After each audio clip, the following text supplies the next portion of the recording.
ҳамасола 21 июн дар саросари ҷаҳон ҳамчун рӯзи байналмилалии йога таҷлил карда мешавад.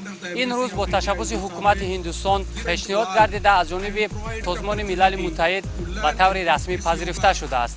ва акнун ҳамасола дар ин рӯз машқҳои оммавии йога ва дигар чорабинҳои муҳими солимгардонӣ баргузор мегарданд. бори чорум аст ки дар шаҳри Душанбе ин рӯзро бо шукӯҳу шаомати хоса таҷлил мегиранд ва мо имрӯз дар назди боғи Шаршара қарор дорем ки шумораи зиёди ҳаводорони йога инҷо ҷамъ омаданд ва рӯзи байналмилалии йогаро бо машқҳои оммавӣ таҷлил мекунанд.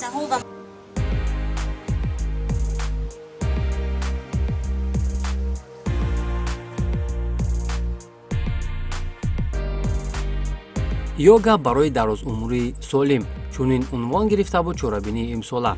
аз соли 2014 инҷониб рӯзи байналмилалии йога дар тамоми ҷаҳон истиқбол мегардад. дар тоҷикистон ин сана бори чорум аст ки бо ташаббуси сафорати Ҳиндустон дар тоҷикистон дар якҷоягӣ бо ниҳодҳои дахлдори соҳа таҷлил мешавад. таври масъулин мегӯянд дар баробари мустаҳкам кардани робитаҳои дӯстӣ бо кишвари Ҳиндустон ҳамзамон ин чорабин як василаи хуби солимгардонии ҷомеа ба ҳисоб рафта мардумро ба обутоби бадан ҳарчи бештар ҷалб мекунад.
خیلی که میدونیم اساسگزار صلح و وحدت ملی پیشوای ملت پرزیدنت جمهوری تاجیکستان محترم امامعلی رحمان در هر یک سخنرانی خودشون تاکید می‌سازند که امروز مردم با سالمی یعنی که تندرستی رو بیارن.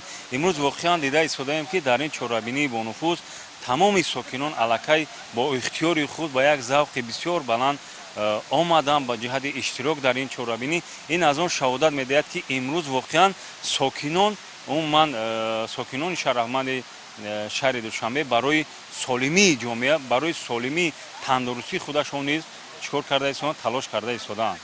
کمیته کار با جوانان و ورزش نزد حکومت جمهوری تاجیکستان که تطبیق کننده سیاست دولتی جوانان و ورزش در مملکت به حساب می‌رود کوشش می‌نماییم که در برگزاری چنین یک چهاربینی نیز سهمگذار باشیم و چنین یک چهاربینی که به خاطر محض به خاطر سالمی جامعه روانه گردیده است چیکار کنیم در بین دیگر شهر نایان نیز چنین یک چهاربینی مقصدناک رو راهاندازی نماییم. кӯдакону наврасон занону духтарон умуман доираи васеъ ҳаводорони йога ва намояндагони варзиши кишвар дар ин чорабинии солимгардонӣ фаъолона ширкат варзиданд.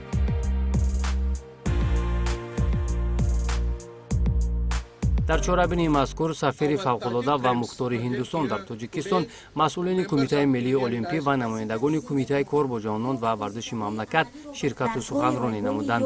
ҳозирин пеш аз ҳама аз ҳамкориву робитаи дуҷонибаи Тоҷикистону Ҳиндустон ёдовар шуданд. гуфта шуд ки муносибатҳо дар соҳаҳои сиёсат, иқтисодиёт, фарҳанг, маориф, гуманитарӣ миёни ду кишвар сол ба сол мустаҳкам мешавад. ҳамкории ду кишвар ба таҳкими субот, амният ва рушди устувор дар минтақа мусоидат намуда заминаи хубе барои густариши робитаҳои мардумӣ ва табодули таҷрибаро фароҳам месозад. ҳамзамон қайд гардид ки йога тӯҳфаи арзишманди тамаддуни ҳинд ба мардуми ҷаҳон буда бунёди ҷомеаи солимро талқин мекунад.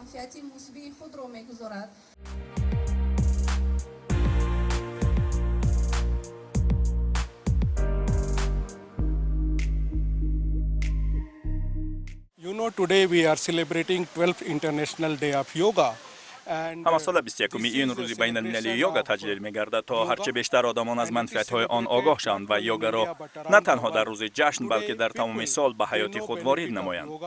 аз ин ро мо мегӯем йога 365 рӯз йога барои ҳама аст ва ба нафъи ҳама аст ва воқеан ба инсон кӯмак мерасонад. имрӯз таҷлили рӯзи байналмилалии йога ба як анъанаи нек табдил ёфтааст. дар тоҷикистон ин рӯз ҳамасола бо дастгирии ҳукумати ҷумҳурии тоҷикистон дар ҳамкорӣ бо кумитаи корбоҷавонон ва варзиш, мақомоти иҷроии ҳокимияти давлатии шаҳри душанбе ва кумитаи миллии олимпии тоҷикистон таҷлил мегардад. ин ҳамбастагӣ гувоҳи он аст ки йога дар тоҷикистон пазируфта шудааст. имрӯз дар аксари иншооти варзишӣ ва марказҳои фитнесии кишвар машғулиятҳои йога баргузор мегарданд. дӯстдорон ва тарғибгарони йога пайваста дарсҳои гурӯҳӣ ва машғулиятҳои махсус ташкил мекунанд. ҳамчунин дар маркази фарҳангӣ ба номи свами вивекананда дарсҳои мунтазами йога доир шуда, дар онҳо шаҳрвандони тоҷикистон аз ҳамаи гурӯҳҳои сину соли фаъолона иштирок менамоянд. ин ҳама аз маъруфияти рӯзафзунии йога дар кишвар дарак медиҳад. ҳар сол шумораи одамоне ки барои беҳбудӣ, саломатӣ, таҳкими ҳолати равонӣ ва рушди ҳамаҷонибаи шахсият ба йога рӯ меоранд, афзоиш меёбад. This is for benefit of all, this is for all age group and it really helps.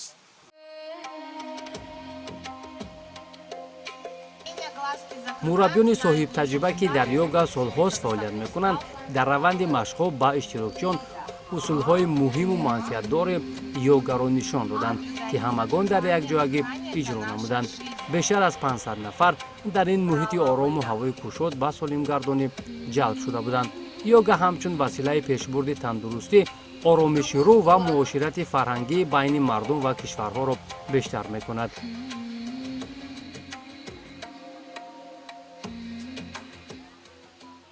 Мы все собрались, которые мы занимаемся при индийском посольстве, и благодарны этому посольству и руководству города за такое большое мероприятие. Лично мы все получаем большой заряд от этой йоги, и моральной, и физически. Очень довольны, спасибо. Манфиати амин йога бисёр хуб аст, пеш аз ҳама барои саломатӣ, пешгирии бисёр бемориҳо ҳаст. ман худам шахсан тӯли 1 сол шуд ки бо ҳамин йога машғул ҳастам ва ба бисёриҳо тавсия медиҳам. бисёр хуб аст. имрӯза бисёр чорабинӣ хуб аст барои аҳолӣ ки метавонанд аз ҳамин фурсат истифода бурда саломатии худро беҳтар созанд ва раҳмат барои ташкилкунандагони ҳамин чунин чорабинӣ. чӣ хеле ки медонем зан нақши муҳимеро дар ҷомеа мебозад. аз ҳамин хотир бештар занон бояд солим бошанд, чунки насли оянда ин саломатӣ аст. барои ҳамин иштироккунии занҳо дар ин ҳамин гуна машқҳо ҳам бисёр хусусияти калонро мебозад. тавре ишора шуд, йога танҳо маҷмӯи машқҳои ҷисмонӣ нест, балки ҳамоҳангии ҷисм, рӯҳ ва фикр мебошад. машқҳои йога ба нафаскашӣ, оромӣ, тавозун ва саломатии умумӣ мусоидат мекунад. тавре мебинед, нафарони синну соли болоӣ низ бо завқи баланд дар ин чорабинӣ ширкат доранд. Плечики вперед. Конечно, это событие очень прекрасное, то, что когда видишь, что столько народу занимаются йогой, им это интересно. И вообще хотелось бы, конечно, как в советское время это было, стадионы собирали. Вот. Также люди активно занимались йогой, потому что йога – это прежде всего спокойствие, уравновешенная нервная система. В наше стрессовое время это всем нужно. Сейчас я вот вижу, народу много, есть люди, которые хотят заниматься йогой и интересуются этим. И это очень приятно. Асана – это поза воздуха.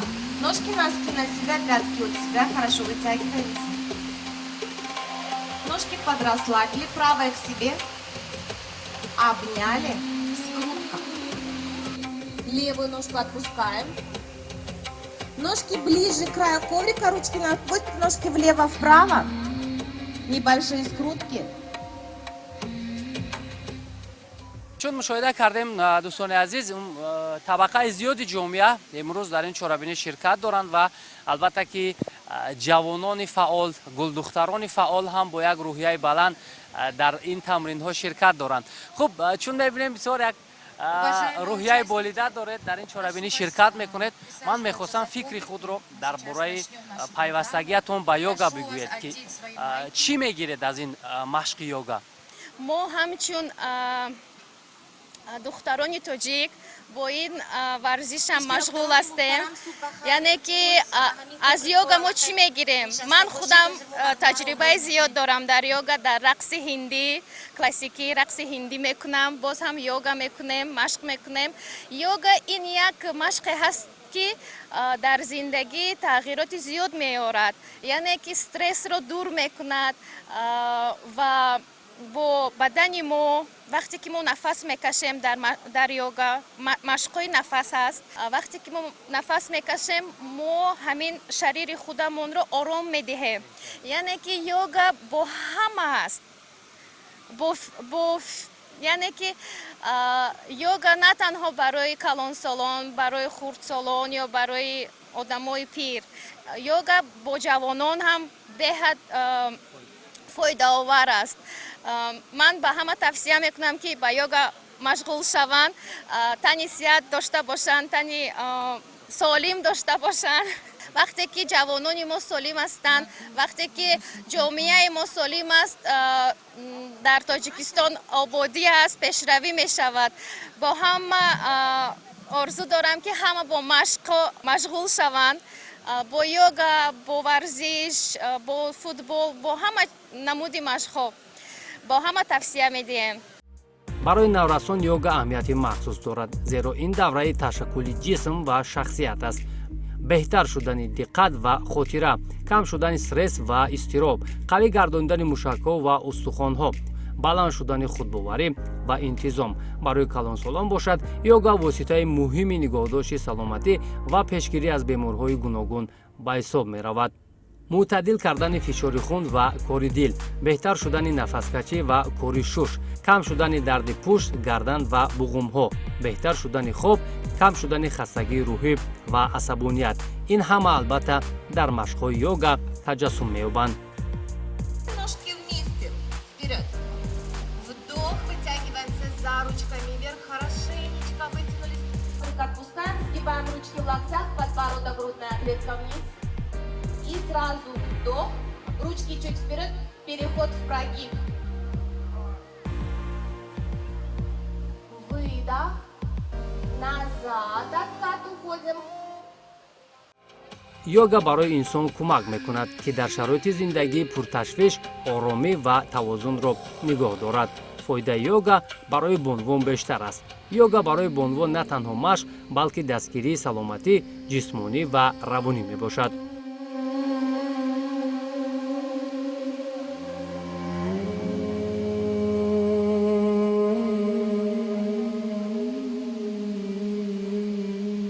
You know, Tajikistan and India, we both have very friendly and cordial relationship. تاجیکستان و هندوستان مناسبت‌های دوستانه و دیرینه دارند. امسال تاجیکستان 35مین سالگرد استقلال دولتی خود را تجلیل می‌کند. پس از به دست آوردن استقلال، هندوستان از جمله اولین کشورهای بود که با تاجیکستان مناسبت‌های دیپلماتی برقرار نمود.